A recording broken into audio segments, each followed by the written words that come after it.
Hello everyone, welcome to my channel and welcome to a new blog. কেমন আছো সবাই? আশা করছি ভালো আছো। আমার আগের ভিডিওতে তোমাদের বলেছিলাম সেলুলার জেলের এক্সপিরিয়েন্স শেয়ার করব। ভিডিওটা একটু বড় হতে চলেছে, কিন্তু আশা করব তোমরা সবাই শেষ অবধি সাথে থাকবে। তো দেখো, আমরা সেলুলার জেল পৌঁছে গেছিলাম। এবার এটা এমন একটা জায়গা যেটা এভাবে ভিডিওতে দেখিয়ে সবটা শেষ করা যাবে না, তো চেষ্টা করছি সংক্ষেপে যতটা দেখানো যায়। তো এখন এন্ট্রি গেট দিয়ে যেখানে আমরা ঢুকেছি সেটা হচ্ছে একটা মিউজিয়ামের মতো। এখানে সমস্ত কয়েদিদের কিভাবে অত্যাচার করা হতো সবটা দেখানো রয়েছে, আর এখানে অনেক অনেক রকমের হিস্ট্রি বলা রয়েছে। এবার এটা দেখো, এটা একটা পুরো জেলটার মিনিয়েচার স্ট্রাকচার। এটার মাঝখানে যেটা রয়েছে ওটা হচ্ছে লাইট হাউস। ওটার 7 দিকে 7টা বিল্ডিং মতো করা রয়েছে। ওই মিডিলের লাইট হাউসটা থেকে ব্রিটিশরা বসে সবটা পর্যবেক্ষণ করতে পারত। এখানে একবারে 700 জন কয়েদি রাখা যেত, আর এই জেলটা ওরা ওই কয়েদিদের দিয়েই বানিয়েছে 13 বছর ধরে।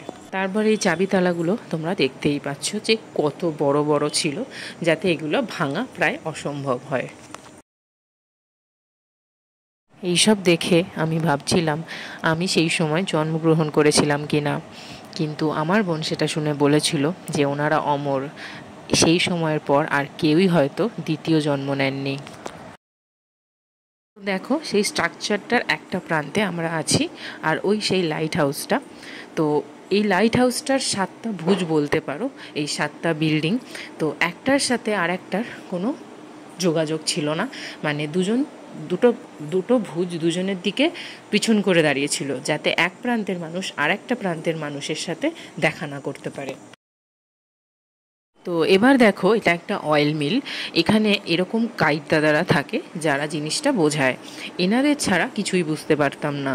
তো এই অয়েল মিলে কয়েদিদের শুকনো নারকেল দেওয়া হতো, আর সেটা ছাড়িয়ে ওদেরকে 30 পাউন্ড মানে অ্যারাউন্ড 13 থেকে 14 কিলো তেল বার করতে হতো প্রতিদিন। এই এতগুলো নারকেল ছাড়াতেই ওদের হাত নখ ছিলে যেত, আর যারা পারতো না সেই টার্গেটে পৌঁছাতে বা কাজটি করতে ডিনাই করতো, তাদের এইভাবে দাঁড় করিয়ে ব্যাকে লাথি মারা হতো, যাতে তারা উঠতে বসতে শুতে সবসময় সেই ব্যথা অনুভব করে। আর এই দেখো, এটা সেই ফাঁসি দেওয়ার জায়গা। এটার নিচের পোর্শনটা খুলে দিয়ে ওরা ঝুলিয়ে দিত। এটার নিচের পোর্শনে গিয়েও আমি তোমাদেরকে দেখালাম। এগুলো দেখে পরে আমি নিজের কোনো ছবি আর সেলুলার জেলের ভিতরে তুলিনি।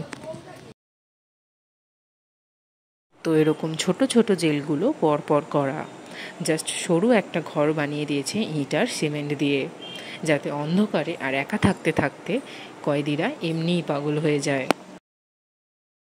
আর এটা হচ্ছে স্যার ভীর সাভারকরের জেল। ইনি সেই সময়ের ওখানকার এমন একজন মানুষ ছিলেন যাকে ব্রিটিশরা কোনোভাবেই আটকাতে পারছিলেন না। আর পরবর্তীকালে পোর্ট ব্লেয়ারের আইল্যান্ডটার এয়ারপোর্টটার নামও ওনার নামেই। এই জেলের মধ্যে সবাইকেই লোহার পাত্রে খেতে দেওয়া হতো, যাতে তারা খাবারটা স্টোর না করতে পারে, কারণ তাতেও রাস্ট পড়ে যাবে। এখানে পানীয় জল দেওয়া হতো, সেটাও খাবারের যোগ্য না, লবণাক্ত।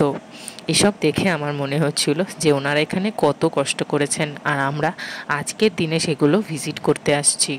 সত্যি আজকের স্বাধীনতা হয়তো দেখাই হতো না যদি না এনারা থাকতেন। আর এই জায়গাটায় সন্ধেবেলা লাইট অ্যান্ড সাউন্ড শো হয়। কেন জেলটা তৈরি করা হয়, কি কি করা হয় প্রিজনারদের ওপর, এটা টিকিট কেটে সিট বুক করে দেখতে হয়। নিজে চোখে এটা না দেখলে সত্যিই অনেক বড় মিস। এটা ফটোগ্রাফি অ্যান্ড ভিডিওগ্রাফি প্রহিবিটেড। এই শোটা পুরো 40 মিনিট ধরে হয়, আর সব কিছু দেখানোর পর শেষে প্রিজনারদের মুক্তির পর, স্বাধীনতার পর যখন জনগণমন ফ্লুটটা বেজে উঠবে, তখন তোমাদের গায়ে কাঁটা দিয়ে উঠতে বাধ্য। তাহলে আজকে এইটুকুই। আবার আসবো আমি আন্দামানের দ্বিতীয়তম দিনে কি কি করলাম সেই ভিডিও নিয়ে। ততক্ষণ সবাইকে টাটা।